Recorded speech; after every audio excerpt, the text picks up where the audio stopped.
Nós estamos de volta com o programa Igreja Hoje, dialogando sobre o mês da Bíblia, especificamente sobre a carta de São Paulo aos Gálatas e mais especificamente tendo como chave de leitura para interpretar a carta de São Paulo aos Gálatas o seguinte lema: pois todos vós sois um só em Cristo Jesus. Gálatas capítulo 3, versículo 28d. Nós já conversamos que esse versículo faz parte de um hino batismal.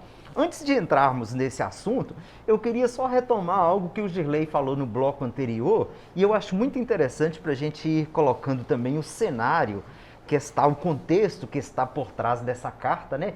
Que São Paulo fundou a comunidade cristã da Galácia durante a sua segunda viagem missionária como obra do Espírito Santo, porque não parece que era a intenção de Paulo parar na Galácia. Ele parou na Galácia, nós ficamos sabendo na carta que ele parou para cuidar de um problema de saúde, um problema nos olhos.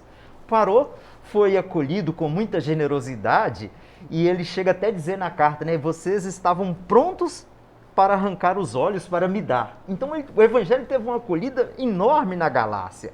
Bom, tudo ia muito bem. Até, como o Girley falou, até que passou por ali judeus cristãos vindo de Jerusalém, muito provavelmente ligados a Tiago, e aquele que na Bíblia se diz irmão do Senhor. E esses cristãos convertidos, vindos do judaísmo, eles, como o Girley falaram, eles eram muito apegados aos costumes judaicos, foram moldados na cultura judaica, formados. Então, para eles, circuncisão, lei da pureza e impureza, observância do Shabá, isso para eles era fundamental. Até aí não havia problema. Mas é que esses cristãos passaram e anunciaram um outro evangelho na Galácia, exigindo que os gálatas, para aderirem a Jesus, também fossem obrigados a aderir aos costumes da lei judaica. E aí Paulo percebe que isso corre o risco de deformar o evangelho. Então ele escreverá a carta alguns anos mais tarde, por volta do ano 57, num tom apaixonado, impetuoso, irado, rebatendo os Gálatas. E é um detalhe muito interessante dessa carta, é uma carta que, diferente das outras cartas paulinas, não possui ação de graças. As demais cartas de Paulo, ele sempre começa com uma saudação e logo depois vem a ação de graças, né? Eu louvo a Deus por isso, por aquilo. Nessa não, ele já começa, depois da saudação, com uma repreensão. Ó Gálatas insensatos, né? Quem os levou a se desviarem do evangelho por mim anunciado? E aí ele começa polemizando, mas nós temos muito mais coisas por trás desse cenário, né? Que vocês gostariam de colocar acerca do lema, do contexto de nascimento da comunidade, o que realmente está em jogo. Eu gostaria de evidenciar que no texto base, na página 21, coloca essa estrutura mesmo, né, da carta aos Gálatas. Numa primeira parte, trata sobre o verdadeiro evangelho, os conflitos em Jerusalém e também na Antioquia. Na segunda parte, vem abordando sobre a demonstração bíblica, a fé, a liberdade cristã, a unidade em Cristo e a abertura de fronteiras. Uma terceira parte, a vida no Espírito leva à abertura de fronteiras. E assim a gente vai conhecendo melhor por partes, né? Então, no texto base, quem tiver a oportunidade de ter acesso e ler e estudar, vai conseguir acompanhar essas três partes que é dividida, organizada a carta aos Gálatas, e aí conhecer por partes cada tema que é trabalhado nela. Tem também à disposição o material que foi produzido pelo MOBON, o Movimento Boa Nova. Ele é muito acessível, a linguagem de fácil compreensão, e é interessante que nós busquemos, né, como foi já citado aqui, que nós busquemos conhecer mais, não só nesse mês da Bíblia, mas que nós valorizemos melhor esse trabalho que acontece há tantos anos na nossa igreja, no Brasil. Aqui na nossa diocese nós temos uma equipe muito boa do Movimento Boa Nova, muito comprometida, e com todos esses desafios impostos, né, pela pandemia, eles não têm deixado que os grupos de reflexão também venham a morrer, mas que venham tratar, né, sobre esses temas importantes, em sintonia sempre com a CNBB e também com o Papa Francisco. E é interessante a gente buscar esse conhecimento, cada vez mais estar ciente, né, dessa postura e também dessa identidade que nós temos de cristãos.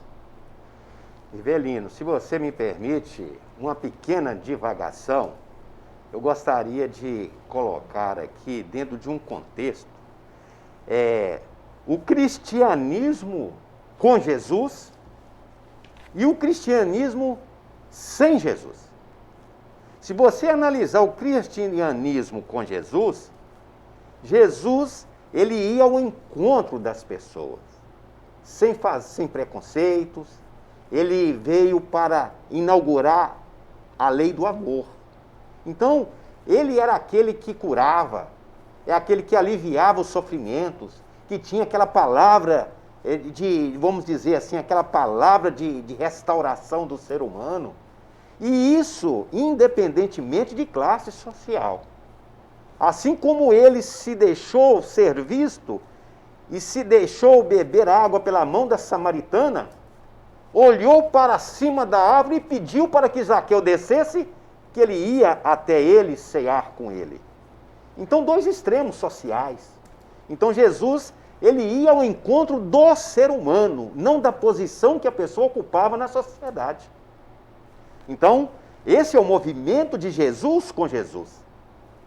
O movimento de Jesus sem Jesus, já entra toda aquela tradição que Jesus nasceu e morreu judeu, né? Cumprindo todos os parâmetros judaicos.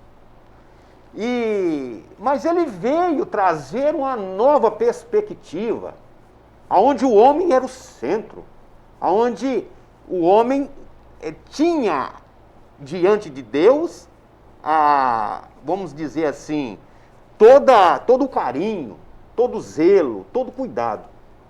Já o movimento cristão sem Jesus, eles tentando voltar tudo de novo para aquelas tradições. E alguns seguiam Jesus, aceitavam que ele era o Messias, que ele era o Mestre, mas não queria abrir mão daqueles velhos hábitos e costumes que Jesus tanto combateu, né? Então, nessa carta aos Gálatas aqui, deixa muito claro essas intrigas, as pessoas apegadas a tradições, apegadas a certos costumes e deixando o ser humano, que é o foco principal de Deus, em segundo plano. Primeira tradição, né? Quer dizer, o indivíduo que não fosse circuncidado não poderia ser considerado, né? Aquele que não lavasse as suas mãos não poderia, não estava dentro das leis. Então, olha para você ver como que, desde aqueles tempos, o acessório se torna principal e o principal escravo daquilo que é acessório. Não sei se eu consegui ser claro dentro dessa perspectiva. Eu gostaria de ouvir os amigos dentro dessa elucubração que eu coloco agora. Ô Girlei, muito claro, eu creio que é exatamente isso que São Paulo percebeu. Assim, ele percebeu que o evangelho não poderia ser escravo de um vestimento, diríamos assim, de um vestimento cultural, de um vestimento étnico, né? No caso, judeu, que o evangelho era para ser dado a todas as pessoas numa lógica de liberdade conduzida pelo Espírito Santo, que em cada povo, em cada cultura, o evangelho manifestaria a verdade de Jesus, conclamando os homens a viver o revestimento de Cristo pela fé e pelo batismo. E isso significava uma comunidade nova, capaz de superar aquelas barreiras étnicas, barreiras sociais, barreiras religiosas, barreiras de gênero, né? Porque nós temos aí, nesse versículo que é o lema, uma superação da barreira de gênero também. Não há mais, em Cristo Jesus, escravo e homem livre, não há mais judeu nem grego, não há mais homem e mulher. A comunidade de fé é o lugar de viver a igualdade e a unidade, no espírito de liberdade, sem haver essa necessidade de, digamos assim, impor como obrigatoriedade costumes culturais, costumes locais, né? O evangelho é para ser dado aos povos e cultura, mas isso nos faz pensar também na realidade da nossa igreja. Como nós lidamos com a nossa tradição? De uma maneira aberta, de modo que essa tradição possa se comunicar e revelar o autêntico evangelho da liberdade de Jesus?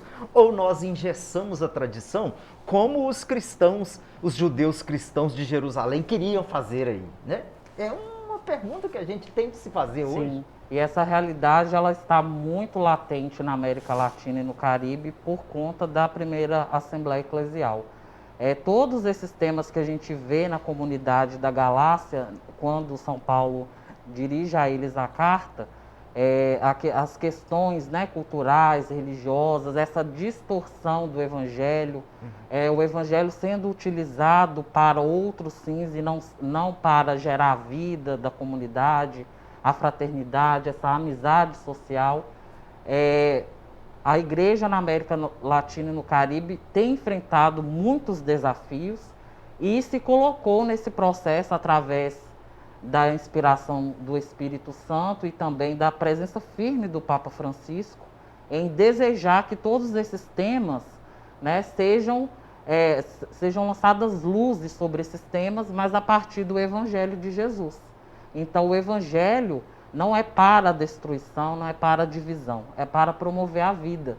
E vida para todos. Quando você coloca que foi superada até a questão do gênero, é isso mesmo, né? Não existe o pobre, o rico, não existe o bonito, o feio. Existe a família de Jesus, que somos todos nós. Pois bem, nós estamos chegando ao final do nosso programa. Nós temos muito que conversar ainda da Carta aos Gálatas, há muitas coisas a ser exploradas. Nós o faremos nos próximos programas. Queremos agradecer muito a você que esteve acompanhando o programa Igreja Hoje. Nosso muito obrigado. Fique com Deus. Agradeço também ao Guilherme por estar colaborando conosco no programa de hoje e ao Girley, que também está em todos os programas. Muito obrigado a vocês dois. Eu que agradeço, Rivelino, mais uma vez. Deus nos concedeu a graça de estarmos aqui, né? E hoje, de forma muito alegre, o nosso amigo Guilherme. E com você, meu amigo, minha amiga, que nos honra com a sua audiência. Meu agradecimento ao Rivelino, ao Girley também pela oportunidade de estar aqui e compartilhar, né, sobre o mês da Bíblia. E a todos vocês que nos acompanham, que já colaboram com essa grande família, a família do Bom Pastor. Que Deus abençoe o seu dia, né, e toda a sua família. Fiquem com Deus.